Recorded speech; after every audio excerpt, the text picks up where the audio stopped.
When the City Stood Still, Chapter 1, The Sound of Sirens. The sirens had always been part of Daniel Mercer's life. In 1989, when he was 23, the sound was more than just noise. It was a call to arms, a heartbeat that set the rhythm of his days. Chicago was alive in a way no other city could be. Crowded sidewalks in the summer heat, the smell of deep-dish pizza wafting from corner restaurants, the rush of the L trains rattling overhead, and somewhere in the background, that rising, falling wail. That summer had been brutal. Temperatures stayed in the 90s for weeks, the kind of heat that clung to you no matter how many showers you took. On the day it happened, the day he still thought about more than 30 years later, Daniel had been sitting in the driver's seat of Medic 12, parked near a fire hydrant on Halsted Street. His partner, Tommy Vargas, leaned against the hood, drinking a Gatorade like it was the only thing keeping him alive. "You hear they're going to tear down that old theater in Kinsey?" Tommy said, wiping his mouth with the back of his hand. Don't know about that. Shame. My dad took me there to see Rocky when I was a kid." "City doesn't care about memories, man," Tommy replied, scanning the street. "All it sees is space for condos." They didn't get to talk much longer. The radio crackled, a voice calling Medic 12 to a possible cardiac arrest at a small grocery store 3 blocks away. The two of them moved in practiced sync, Tommy tossing the Gatorade bottle into the gutter, Daniel flicking on the sirens. As the ambulance pulled into traffic, the city seemed to part for them, a corridor of opportunity through the chaos. When they arrived, the store was packed with onlookers. A man in his 60s lay on the floor between the aisles, his shirt soaked in sweat, his eyes half open but unfocused. A young woman, his daughter, Daniel guessed, was kneeling beside him, tears streaking her cheeks. "Please," she said, looking up at them. "Please help him." Daniel knelt down, taking over from her trembling hands. The man's pulse was weak but there. Tommy readied the stretcher while Daniel worked to stabilize the man. The air inside was thick with the scent of ripe bananas and fear. They got him loaded into the ambulance, the daughter climbing in beside them. Daniel caught her gaze for just a second, enough to see a flicker of something, maybe hope, before the doors slammed shut. The ride to the hospital was tense, filled only with the steady beeping of the heart monitor and the low hum of the sirens. They got him there in time. That was one of the good days. Years later, the memory still clung to him, not just because they had saved the man's life, but because it had been one of the last shifts before everything changed, before the accident that had ended Tommy's career, before the calls stopped coming for Daniel. It was a late October evening in 2022 when the city felt eerily quiet to him. Daniel sat on the balcony of a 10th-floor apartment in a brick building on the west side, staring out at the skyline. The Willis Tower was lit against the darkening sky, its familiar silhouette like an old friend he no longer visited. Down below, the streets moved on without him, strangers in coats, delivery trucks, cyclists ignoring red lights. Retirement wasn't his idea. After 35 years in the field, a knee injury during a routine call had left him unable to handle the physical demands of the job. He'd fought the decision, but the department had been polite and firm. It was time. The first year had been fine. He traveled a little, caught up with old friends, even started reading the books people had given him over the years. But eventually the calls from friends slowed. The trips felt like a chore, and the books sat unfinished.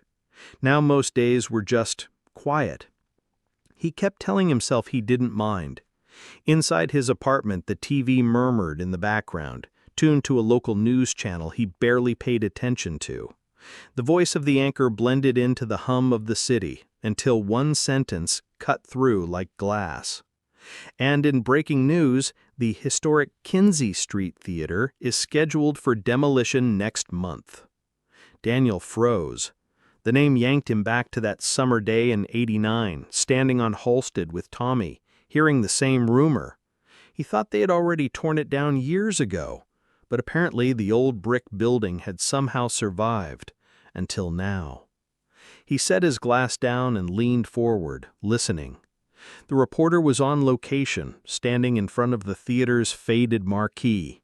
Letters were missing from the sign and boards covered the lower windows. She was talking about the building's history, about how it had hosted everything from vaudeville shows to film premieres. But Daniel barely heard her words. He saw himself, younger, walking through those doors with his father. His dad had been a quiet man, not prone to big displays of affection. But that day, after the movie ended, he'd put a hand on Daniel's shoulder and said, "One day you're going to find something you love as much as I love movies. And when you do, you hold on to it." Daniel had thought he had found it, in the job, in the adrenaline, in the purpose. But now, sitting alone in his apartment, he wasn't so sure. The next morning, he decided to go see the theater one last time. The Kinsey Street Theater looked worse up close. The brickwork was chipped, graffiti marked the lower walls, and the front doors were chained shut. A laminated city notice flapped in the wind, announcing the demolition date in bold black letters.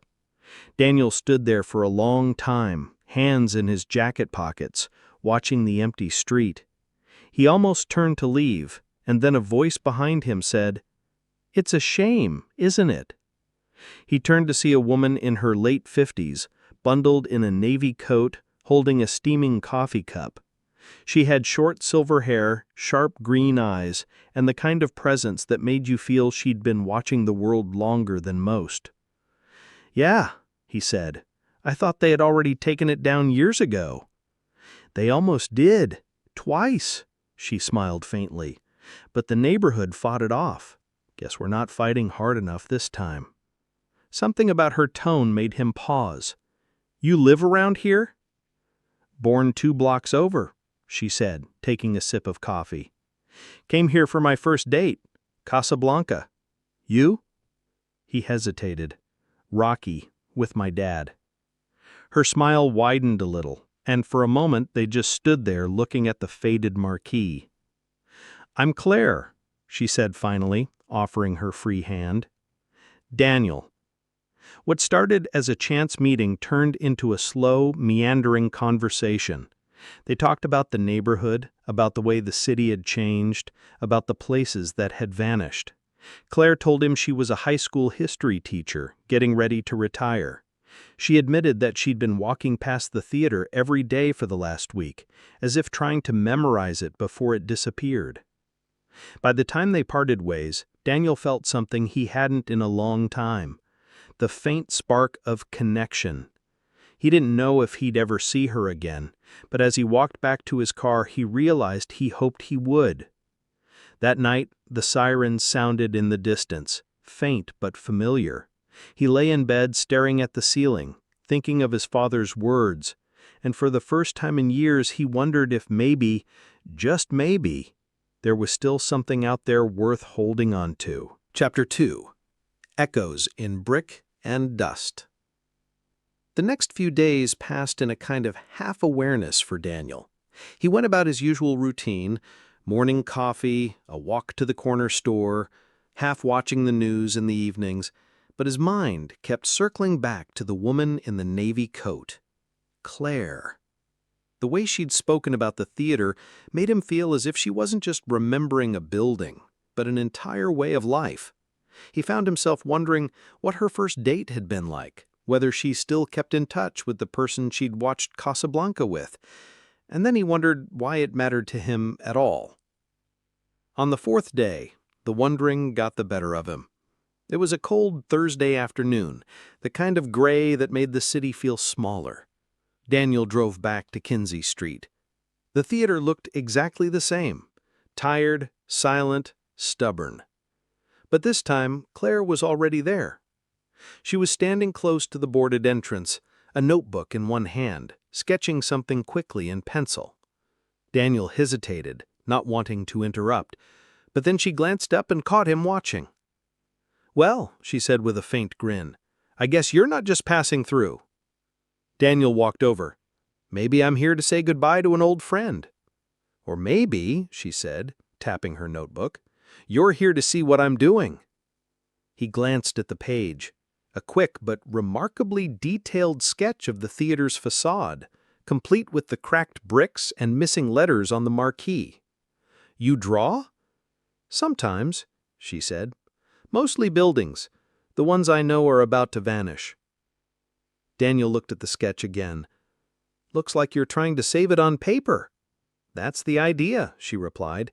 It's my own kind of protest, not that anyone's paying attention. They ended up walking together along Kinsey, their conversation drifting from the theater to the city's history, then to their own. Claire told him she'd grown up in a 3-flat on Racine, one of 6 kids in a crowded apartment where the only quiet came at night. She'd started teaching history at 24 and never stopped. She liked the job, or at least she had before the last few years when the school board started cutting programs she loved. Daniel found himself telling her about Tommy, about his decades as a paramedic. He left out the darker parts, the calls that still woke him at night, but he saw in her eyes that she understood anyway. When they reached the corner, Claire stopped. There's a coffee shop around the block. Best blueberry muffins in the city. Want one? The place was small, crowded with mismatched chairs and tables, the air thick with the smell of espresso and cinnamon. Claire ordered without hesitation. 1 black coffee, 1 blueberry muffin. Daniel mirrored her order, figuring she knew what she was doing. They sat near the window, steam curling from their cups. Outside, people hurried past, without noticing the old buildings they moved between. Inside, the walls were lined with framed photographs of the neighborhood from decades past. Daniel studied one, a shot of Kinsey Street in 1942, the theater's marquee bright and alive. People lined up around the block. I don't know why it bothers me so much, Claire said, breaking the silence. Buildings come and go, but when they take one like that, it's like tearing out a chapter from a book you love. Daniel nodded slowly. When I was a kid, my dad used to tell me some places hold memories in the walls. You take the walls down, the memories scatter. Claire smiled faintly. Smart man. Over the next week, they kept meeting at the theater, sometimes by chance, sometimes because one of them called the other. They didn't talk about what it meant, they just kept showing up. One afternoon, Claire brought an old photo album. She showed him a picture of herself at 17, standing outside the theater with 3 friends, all in bell-bottoms and wide smiles. We thought we were invincible, she said. Turns out we were just young. Daniel smiled too. Then his eyes caught a detail in the background of the photo. A man in a dark uniform walking past the group. It was blurry, but Daniel's stomach tightened. It wasn't him, but it could have been. Same stride, same posture. Funny thing about old pictures, Claire said, not noticing his reaction. They make you remember things you didn't even know you'd forgotten. It was a Wednesday evening when everything shifted. Daniel was heading home from the grocery store when his phone buzzed. A text from Claire. They've moved up the demolition date. Starts Monday. He sat in his car for a long time, staring at the words. He didn't know why it hit him so hard. Maybe because Monday felt too soon, or because part of him had been pretending they'd have more time. That night, sleep didn't come easy. He kept thinking about the day he'd gone there with his father, about Tommy's words on Halstead, about all the calls he'd run past the theater without stopping. And now it was almost gone. By morning, he had made up his mind. When he met Claire that afternoon, she noticed the look in his eyes. You've got an idea. Maybe, but it's going to sound a little crazy. Crazy's fine. I'm a teacher. I live in crazy. Daniel grinned faintly. What if we go inside before they tear it down? She blinked. You mean break in? Not break, Daniel said. Just Enter. The front's locked, but I know these old buildings. There's always another way. She studied him for a moment. And why exactly would we do this? Daniel hesitated, searching for the right words. Because some memories are worth more than the rules. Chapter 3. The Door Left Unlocked. The city felt different when you had a plan that didn't belong to anyone but you. For Daniel, the following 2 days carried a kind of nervous energy he hadn't felt since his early paramedic years, the kind that made the hours speed by while his mind kept rehearsing the next move. He and Claire agreed to meet Saturday morning, 2 days before the demolition was set to begin.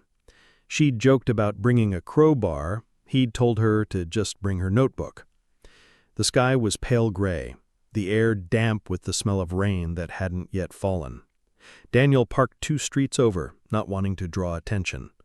Claire was already there, her coat collar turned up, a small flashlight in her hand. "You look like you're about to rob a bank," Daniel said. "And you," she replied, "look like you've done this before."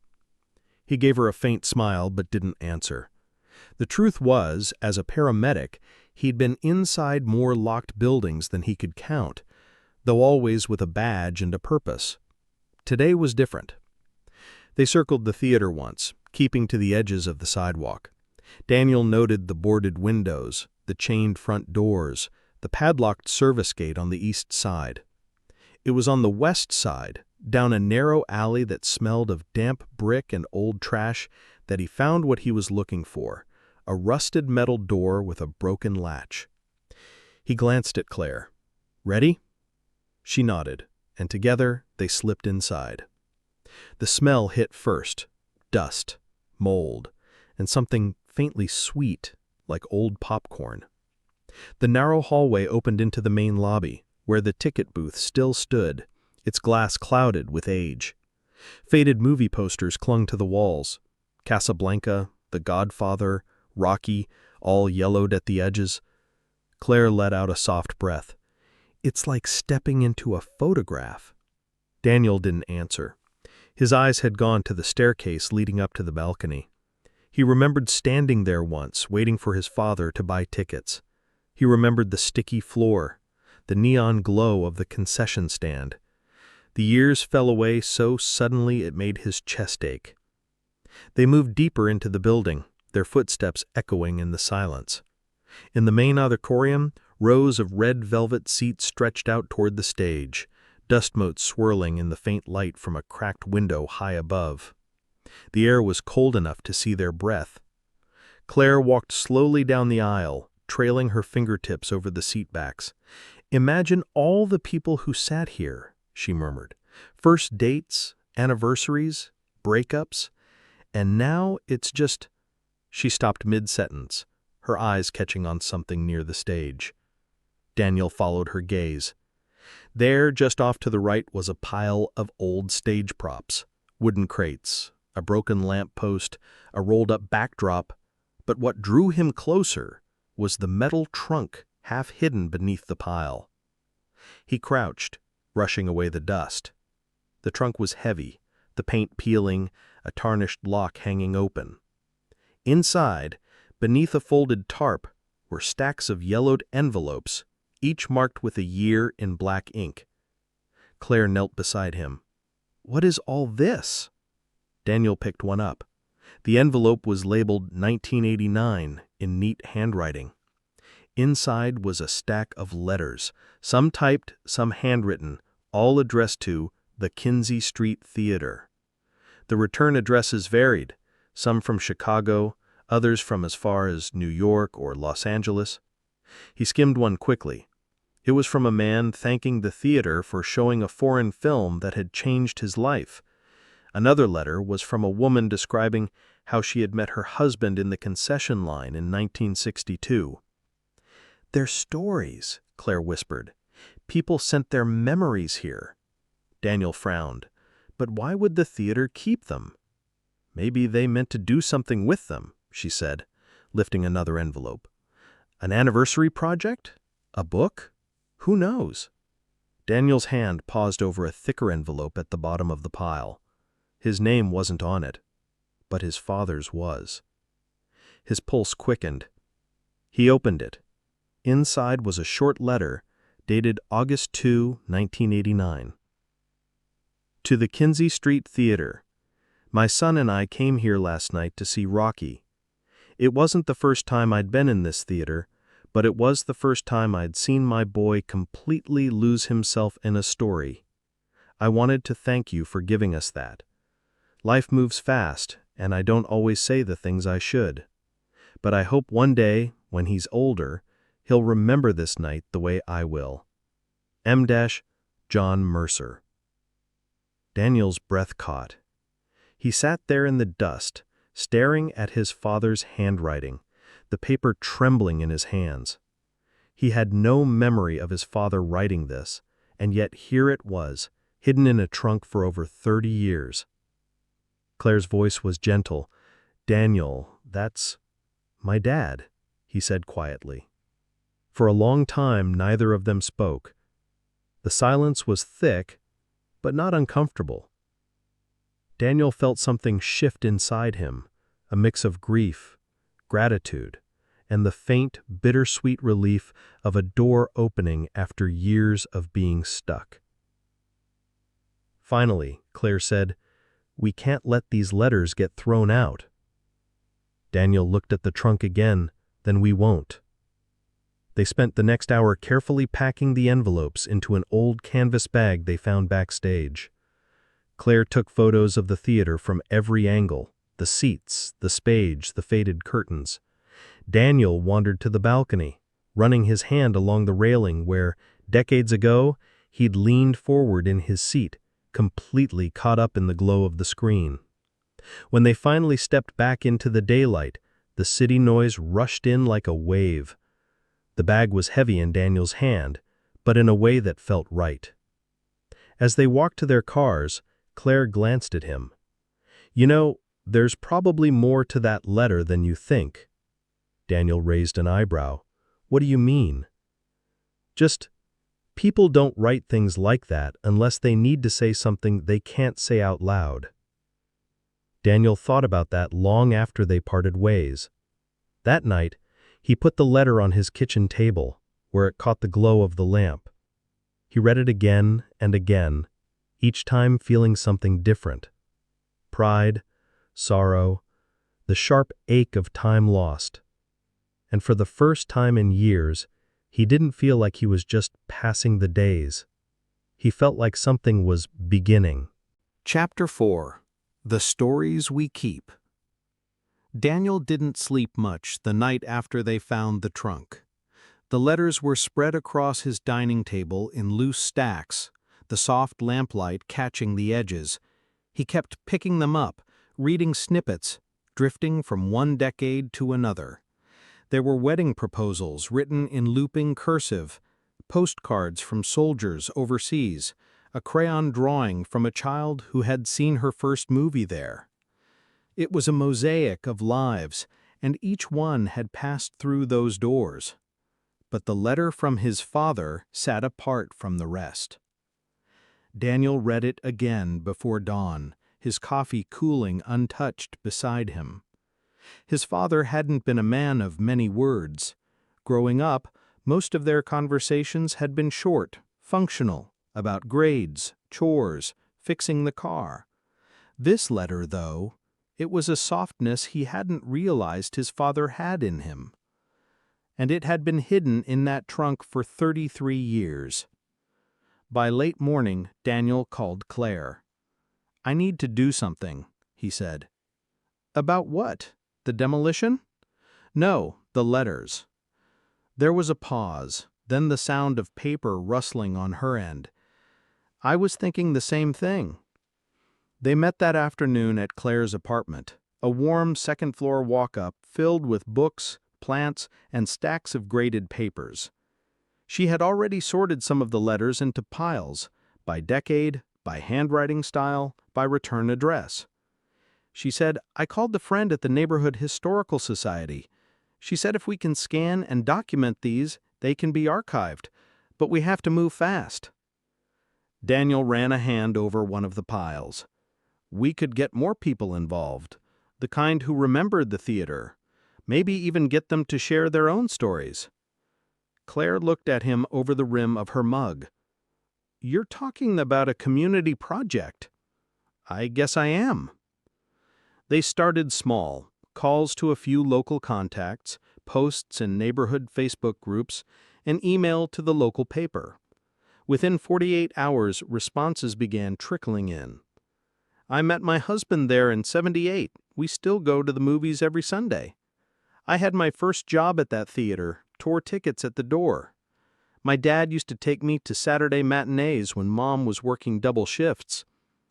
And then there were the ones that surprised Daniel, from people much younger, who had never even been inside the theater, but had walked past it all their lives, feeling like it was part of the city's DNA. The local paper ran a small piece on the Kinsey Street letters, featuring one of Claire's photos of the trunk. By the next morning, Daniel's phone was buzzing with calls from strangers offering to help scan, transcribe, and preserve the collection. One call stopped him cold. "Is this Daniel Mercer?" The voice was gravelly, older. "Yeah." "This is Tommy Vargas." Daniel blinked. "Tommy?" "Claire sent me the article. You really found a letter from your old man?" Daniel hesitated, his mind flashing back to that summer in '89. "Yeah, I did." There was a pause, and when Tommy spoke again, his voice was quieter. "You should know, your dad came by the station once after a call. Asked about you. Said he wanted to understand what made you want to do the job. I never told you because I thought it was just small talk, but maybe that letter was his way of saying he got it." Daniel didn't answer right away. His throat felt tight. "Thanks, Tommy." The project grew faster than either of them expected. Within a week, they had a team of volunteers meeting in the back room of the coffee shop near the theater. People brought laptops, scanners, and cookies. The air buzzed with quiet conversation and the soft whir of machines. One night, as Daniel watched a teenager carefully feed an envelope into a scanner, Claire leaned over. "Look at this," she whispered. At the table by the window, an elderly couple sat side by side, reading their own letter, aloud. One they had written to the theater in 1965, when they were just engaged. The woman's voice trembled, and the man's hand rested over hers. Daniel felt something shift again, this time wider, reaching beyond himself. The theater wasn't just his memory, it belonged to hundreds of people, and for a little while longer, it was alive again. But Monday was coming. The demolition crews would arrive at sunrise, and no community project could stop them now. They had saved the letters, yes, but the building's fate was sealed. And Daniel couldn't shake the feeling that losing the theater still meant losing something irreplaceable. On Sunday afternoon, Daniel went back one last time. The chain on the front doors had been reinforced, the city's orange demolition notice now nailed to the frame. He stood there in the cold, watching the late sun throw long shadows across the street. A car pulled up, and Claire stepped out. She handed him a folded piece of paper. "It came in the mail this morning. No return address?" Daniel opened it. Inside was a photocopy of his father's letter with a single handwritten note at the bottom, in a different hand. "Some walls hold more than bricks. Some hold the truth we couldn't say face to face." Daniel stared at it for a long time, the meaning settling slowly into place. That night, he called Claire. "Tomorrow morning, before the crews start, I want to be here." She didn't ask why. She just said, "I'll bring coffee." Chapter 5. When the Walls Came Down. The street was quiet when Daniel arrived. The morning light was pale, the kind that makes everything feel a little washed out. Steam curled from his coffee cup as he leaned against the hood of his car, staring at the theater. The demolition crew's trucks were parked half a block away, engines idling. A chain-link fence had been put up overnight. Claire pulled in a few minutes later, wrapped in her navy coat, a second coffee in hand. She passed it to him without a word. They stood together on the sidewalk, watching the slow preparations. Men in hard hats walking the perimeter, a foreman checking a clipboard. The air smelled faintly of diesel and cold brick. "It's really happening," Claire said quietly. Daniel nodded. "Yeah." At 8 o'clock sharp, the first sledgehammer hit the side wall. The sound was deep and final, like the closing of a heavy door. Dust puffed out in small clouds. Daniel felt it in his chest. As the work went on, a small crowd gathered, people from the neighborhood, former employees, a few curious passers-by. Some took photos, others just stood with hands in their pockets, as if bearing witness. Daniel spotted a familiar face in the crowd. Tommy Vargas, leaning on a cane, wearing an old CFD jacket. He caught Daniel's eye and lifted a hand in greeting. Daniel walked over. "Didn't think you'd come," Daniel said. "Wouldn't miss it," Tommy replied. "Figured someone should be here who remembers it the way it was." They stood side by side silent as a chunk of the marquee came down with a metallic crash. By mid-morning, the front facade was gone, exposing the skeleton of the lobby. Daniel could see the ticket booth, the staircase to the balcony, even a glimpse of the concession counter. For a moment, it was like looking inside a memory, everything stripped bare but still recognizable. Claire touched his arm. She said, "Look." Near the base of the old stage, the demolition had revealed a narrow space behind a panel of wood. It was small, like a storage cubby, and inside was a dusty wooden box. The foreman noticed them pointing and waved them over. He said, "We're clearing this section next. If you want to grab that thing, make it quick." Daniel and Claire climbed over the debris, their boots crunching on plaster. Daniel pulled the box free and carried it out to the sidewalk. The latch was stiff, but it opened with a little pressure. Inside were photographs, black and white, sepia, and early color, spanning decades. Opening nights, staff holiday parties, the theater lit up for premieres. And near the bottom, Daniel found one that made his breath catch. It was him and his father, standing in front of the theater the night they saw Rocky. Daniel was grinning, a little shy, holding a popcorn bag. His father's hand rested on his shoulder. They looked happy. On the back, in his father's handwriting, "Hold on to it." Daniel stood there for a long time, the photograph warm in his hand despite the cold air. The noise of demolition faded around him. He thought about the letter, the photocopy, the words that had arrived with no return address. Maybe it didn't matter who had sent it. Maybe the point was that the truth had found its way to him after all these years. Claire looked at him gently. "You okay?" He nodded slowly. "Yeah, I think I am." The theater came down in stages until by late afternoon it was just a pile of bricks and twisted metal. The crowd had thinned. The dust settled.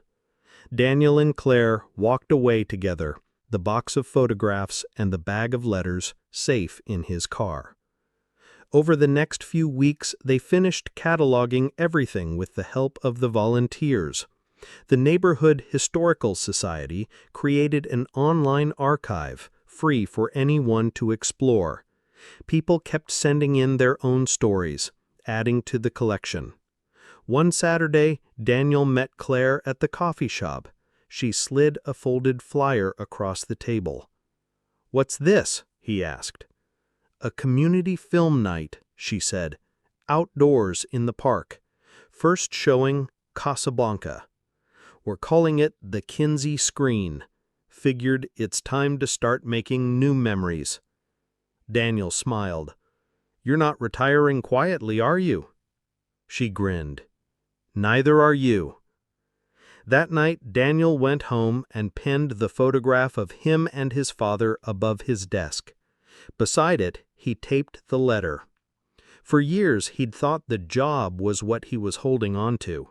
But standing in the park weeks later, watching the glow of the screen light up faces young and old, he realized it had never been just the job.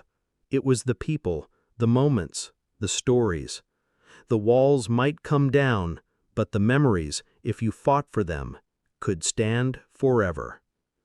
The end.